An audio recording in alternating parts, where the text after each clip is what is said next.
एखाद्याला शाप देणे किंवा एखाद्याचा तळतळाट लागणे आपण हे जे बोलतो, हे एक अतिशय गंभीर आणि अतिशय तीव्र भावना असलेली प्रतिक्रिया असते. एखाद्या निरपराध व्यक्तीवर, ज्याचा काही दोष नाही, ज्याचा काही गुन्हा नाही, अशा व्यक्तीला जर नको ती शिक्षा भोगावी लागली किंवा त्याच्यावर जर अन्याय झाला, तर असा माणूस बऱ्याच वेळेला पेटून उठतो आणि तो अतिशय तीव्र स्वरूपाची, तेवढ्याच ताकदीची रिव्हर्स अशी प्रतिक्रिया देतो. आणि समाजामध्ये अनेक लोकांच्या बाबतीत असं सातत्याने घडत असतं. कितीतरी लोकांवर काही दोष नसताना, कारण नसताना अन्याय केला जातो, अन्याय होतो, जाणून बुजून होतो किंवा नकळतपणे होतो. त्यावेळेला त्या माणसाची भावना, त्या माणसाचा जो राग असतो, तो अतिशय तीव्र स्वरूपाचा असतो.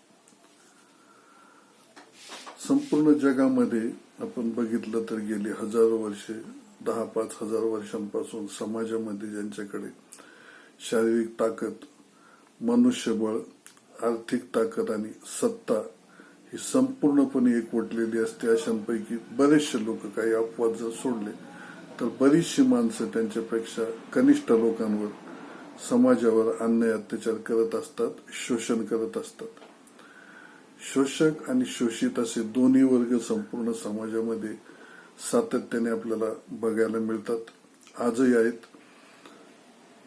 यामधले बलवान आणि जे बलवान लोक असतात आणि दुष्ट प्रवृत्तीचे लोक असतात, हे लोक सर्वसामान्य माणसांना दहशतीखाली ठेवण्याचा प्रयत्न करतात.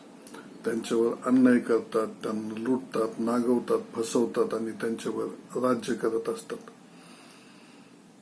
आजच्या युगामध्ये आपण जर बघितलं तर सगळेच राजकीय पक्ष आणि राजकीय पक्षांची लोक अशा बाहुबलींच्या शोधामध्ये असतात.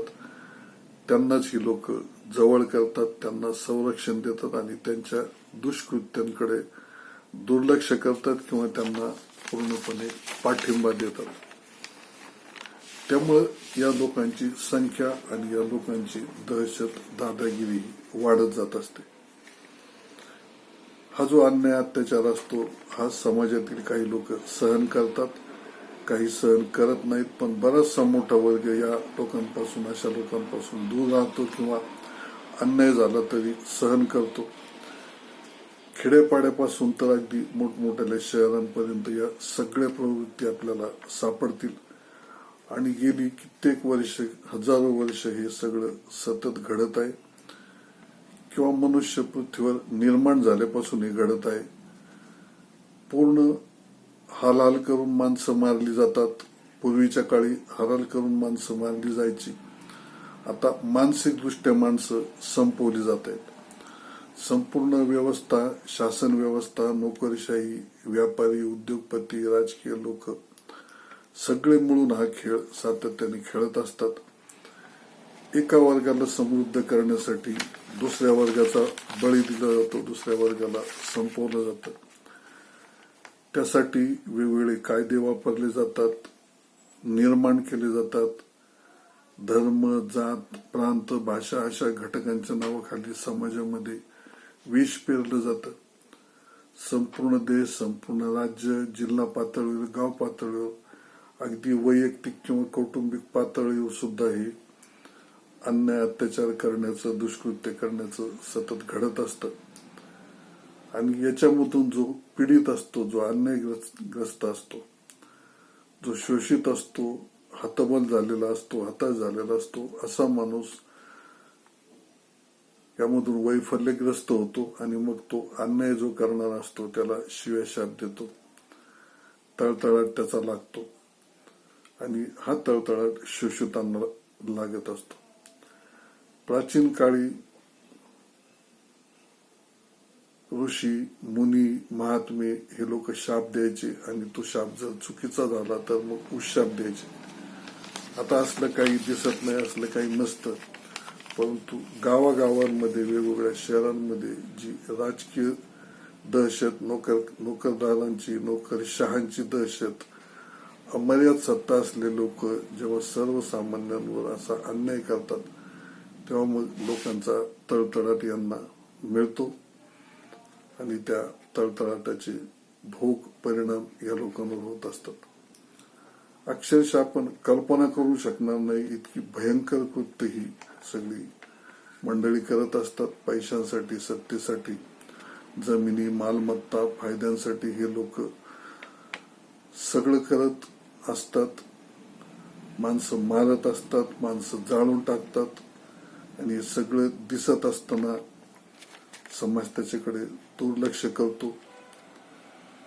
अशा लोकांना मदत केली जात नाही. भयंकर अशा प्रसंगांना सामोरं जावं लागतं आणि अशी असंवेदनशील जी व्यवस्था असते ही व्यवस्था काही करत नाही. या लोकांना न्याय मिळत नाही आणि मग पीडित माणसं अतिशय कठोर शिव्या, शाप, तळतळाट देतात.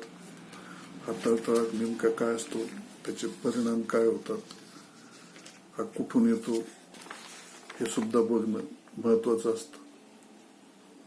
एखाद्याने एखाद्याला शाप देणे किंवा एखाद्याला तळतळाट लागणे ही अतिशय तीव्र, भयंकर अशी घटना आणि भावना असते.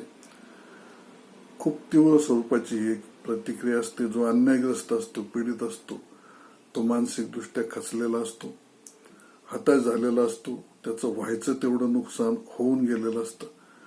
परंतु जो शोषक असतो, प्रबळ असतो, स्वतःला मोठं समजतो, इतरांवर अन्याय, दहशत, दुष्कृत्य करणारा असतो, त्या व्यक्तीवर त्याच्या आजूबाजूची माणसं, त्याच्या कुटुंबातील माणसं, सहकारी, मुलं यांच्यावर कोणीतरी दिलेला शाप किंवा तळतळाट याचा गंभीर परिणाम होत असतो.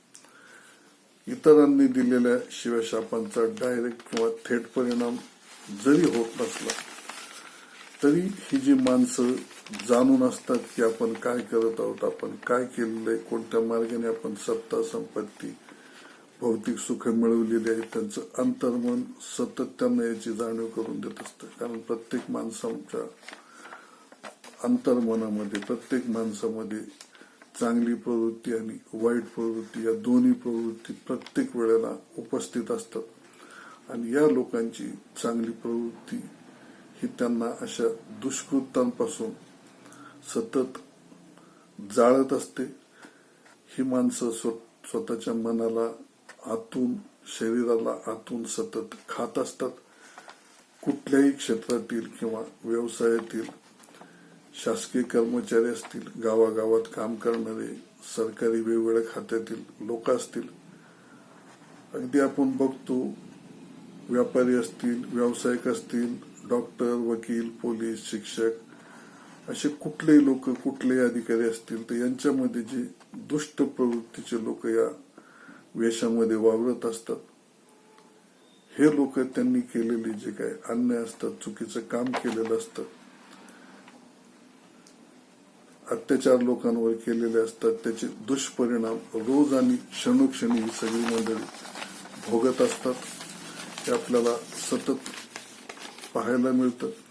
या लोकांच्या त्यांच्या मनामध्ये जे विचार चालू असतात, दुष्कृत्यांमुळे त्यांना सतत आठवण होत असते.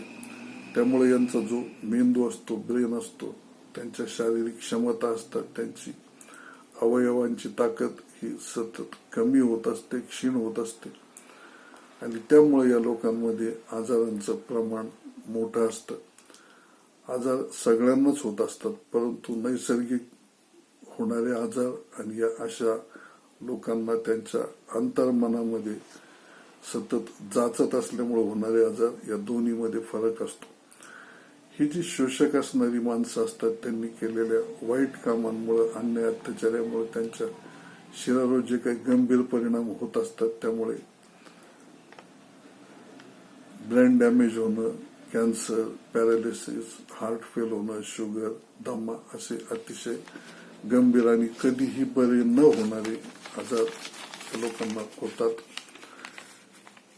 अशा वेळेला एका झटक्यात यांची जी शारीरिक ताकद असते, आर्थिक ताकद असते, सत्ता असते, या सगळ्यांचा गर्व खाली होतो आणि ही लोक परमेश्वराकडे त्यांच्या जीवाची भीक मागायला लागतात. जगामध्ये जो वाईट मनुष्य असतो, अन्याय अत्याचार करणारा मनुष्य असतो, गुंडगिरी, दहशत, दादागिरी करणारी लोक असतात, हीच लोक सगळ्यात जास्त भित्री आणि घाबरट असतात. त्यांना वाटणाऱ्या भीतीपायीच हे लोक इतरांवर अन्याय करत असतात आणि त्यांचा तळतळाट घेतात, स्वतःचं नुकसान करून घेत असतात. समाजामध्ये असे जे लोक असतात त्यांनी हे समजून घेतलं पाहिजे की सगळ्यांशी विनम्रतेने वागावं, इतरांना त्रास देऊ नये, कुणाचा तळतळाट घेऊ नये आणि इतर कुणाला तळतळाट देऊ पण नये. असे जे कोणी लोक असतील ज्यांनी स्वतःच्या फायद्यासाठी लोकांवर अन्याय केले, अत्याचार केले असतील, अशा लोकांनी जर ते ओळखलं, स्वतःला प्रायश्चित्त घेतलं, स्वतःमध्ये बदल केला, तर हा जो तळतळाटाचा, शापाचा जो त्रास असतो, त्या त्रासातून त्यांना थोडाफार रिलीफ मिळू शकतो. तेव्हा जी कोणी अशी वाईट प्रवृत्तीची लोक असतील त्यांनी आपल्यातील वाईट प्रवृत्ती ओळखावी, ती बदलावी आणि आपण केलेल्या दुष्कृत्यांच्या बदल्यात परोपकार, इतरांना मदत करण्याची भावना ठेवावी. या अशा गोष्टींपासून धडा घ्यावा आणि आपल्या हातून पुन्हा असं पातक घडणार नाही याची काळजी जर घेतली तर भूतकाळात त्यांच्याकडून जे काही घडलेलं आहे त्याच्यामधून त्यांची नक्की सुटका होऊ शकते. आणि आपणही कुणी अशा लोकांना कधी पाठीशी घालण्याचा प्रयत्न करू नये, कारण अशी लोक ही समाजाला लागलेली कीड असते. त्या लोकांना त्यांनी केलेल्या कृत्यांचा, चुकांचा कधी ना कधी परतफेड करावी लागते. ही गोष्ट सगळ्यांनी ध्यानात ठेवावी आणि आपल्यामधील जी काही वाईट प्रवृत्ती असेल ती वाईट प्रवृत्ती नष्ट करावी आणि त्या ठिकाणी पॉझिटिव्ह विचार, चांगली प्रवृत्ती डेव्हलप होण्यासाठी सर्वांनी प्रयत्न करावेत, एवढीच सर्वांकडून अपेक्षा. मित्रांनो, हा व्हिडिओ जर आपण युट्यूबवर पाहत असाल तर व्हिडिओ जर चांगला वाटला तर लाईक करा, आवडला नाही तर अनलाईक करा. त्याचबरोबर बेल आयकॉन प्रेस करा, चॅनल सबस्क्राईब करा. खाली डिस्क्रिप्शन मध्ये माझे फोन नंबर दिलेले आहेत, त्यावर अवश्य संपर्क करावा आणि आपल्याला या विषयासंबंधी किंवा अशाच अन्य विषयासंबंधी व्हिडिओ बनवावेत असं जर काही वाटत असेल, आपल्याकडे काही अशा कल्पना असतील, आपल्या मनामध्ये तसं काही असेल तर आपण अवश्य माझ्याशी संपर्क साधून कळवावं, म्हणजे तशा प्रकारचे व्हिडिओज आपल्याला बनवता येतील. त्याचबरोबर चॅनल सबस्क्राईब करणे आणि बेल आयकॉन प्रेस करणे म्हणजेच आपल्याला येणाऱ्या नवनवीन व्हिडिओचं नोटिफिकेशन सतत मिळत राहील. तेव्हा सर्वांना शुभेच्छा आणि व्हिडिओ पाहिल्याबद्दल सर्वांचे खूप खूप धन्यवाद.